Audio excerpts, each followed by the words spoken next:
generational respect in the NBA has intensified following Draymond Green's provocative comments on his podcast.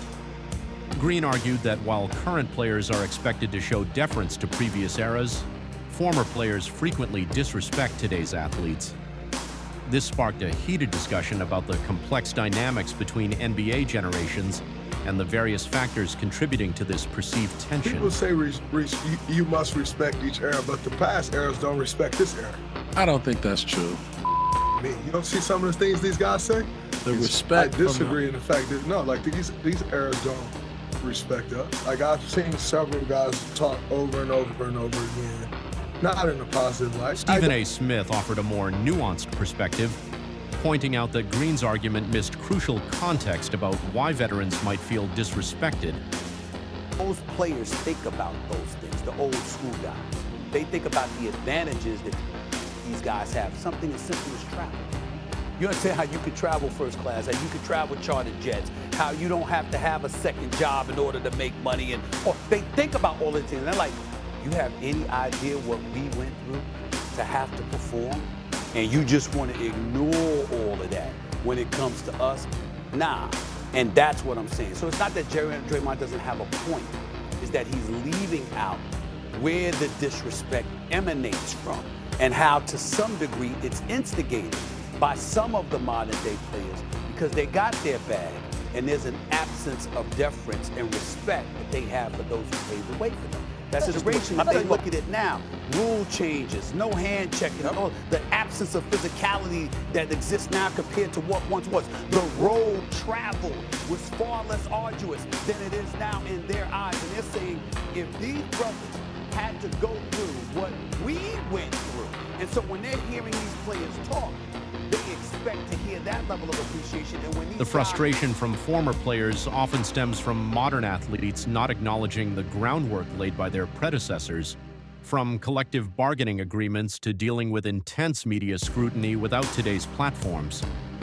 These pioneers faced challenges that created the foundation for current players to earn generational wealth and enjoy better working conditions.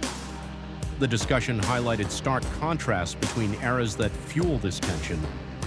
Modern NBA players benefit from chartered flights, load management protocols, and superior medical care, advantages their predecessors never had.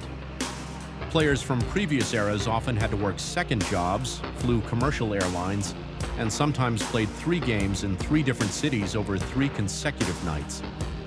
As one Hall of Famer confided to Stephen A. Smith, they believed Steph Curry wouldn't have averaged more than 17 points in their era, not questioning his skill, but referring to the more physical nature of the game and less protective officiating that players had to endure.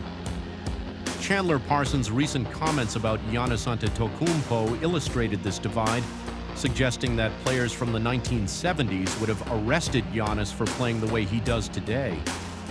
This highlights how veterans often consider the advantages of modern training, medical advances, and rule changes when evaluating today's players.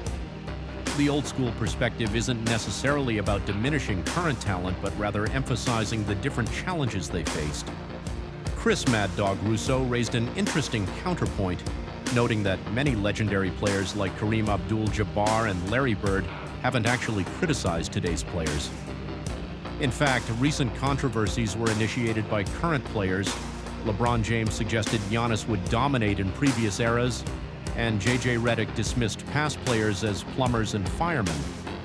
This prompted defensive responses from veterans like Jerry West, who took exception to having their era diminished. The physical toll of the game has changed significantly.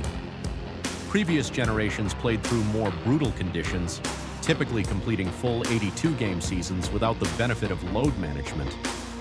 They endured more physical play with defensive strategies that would be considered flagrant fouls by today's standards. Veterans often express that if modern players had to face similar conditions, their performance and longevity might be significantly different. Monica McNutt suggested that part of the solution might lie in creating more opportunities for meaningful dialogue between generations.